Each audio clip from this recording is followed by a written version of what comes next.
Yo, Elliot. So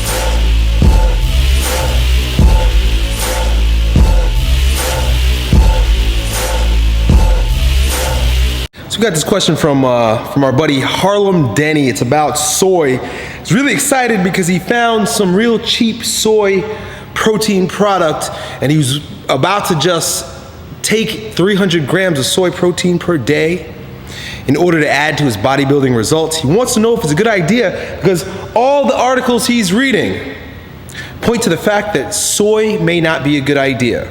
So the very first thing is I would offer you to pick up a book called The Whole Soy Truth by Kayla Daniels. It's a book that I've read. You can get it on Amazon. And in that book, she talks all about the history of soy and how it has come to be that we use so much damn soy in our culture now. Without giving you the entire soy story, what I would offer you is that number one, there are a lot of cultures, namely in the East, Japan, where they use a lot of soy. So people will point to that and say, oh, the Japanese, they use a lot of soy, it's gotta be good for you because they have less heart disease, or the Chinese have less heart disease, whoever it is out there, you know, have less heart disease than Americans, so it's gotta be good for you. What they don't realize is that they've been using soy in those cultures for generations, and they don't use it the same way we use it. They ferment it. They ferment this soy. That basically means it breaks up the gluten and gliadin, which are some of the undigestible proteins that are found in the soy grain, right?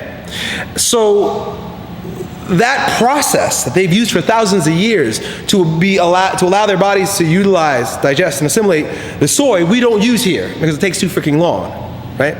It's too time sensitive, right? We got to get shit out. I mean, we're all about production, baby. Get it out fast, processed food, right? That's the first thing. So anybody who tells you, oh, you know, the Japanese use it and they've got great health, fuck them. They don't know what they're talking about. They need to read the book I'm telling you about. Second thing is, soy is a cheap grain that is produced, number one, the way they have to do things so that you can produce this much cheap soy is, number one, it's genetically modified. Almost every bit of soy in the United States or in the West, is going to be genetically modified. Now, I'm not saying pro or con for genetically modified foods, but it's fucking weird, right? When you've got to splice animal DNA with crops in order to get it to work well with a particular pesticide so that the pesticide only works with this particular seed. It sounds like freakish and Frankensteinish to me. I don't know the end result. You know, it might be the greatest thing that's ever happened to humankind is genetically modified crops and the pesticides that they use to keep it growing so they can produce a lot of cheap grains. I don't fucking know.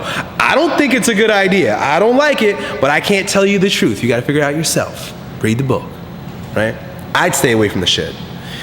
And finally, the fact that they use soy therapy for women that are post-menopause, meaning that their femininity has sort of dropped, right? They don't have as much estrogen.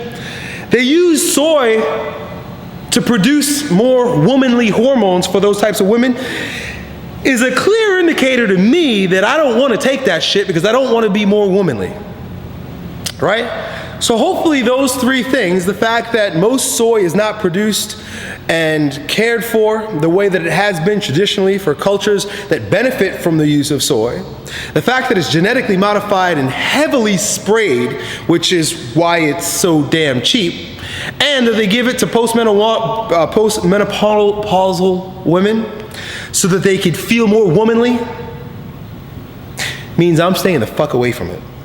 So there you have it, buddy. My opinion, bad idea. Do your own research, though. Yo, Elliot.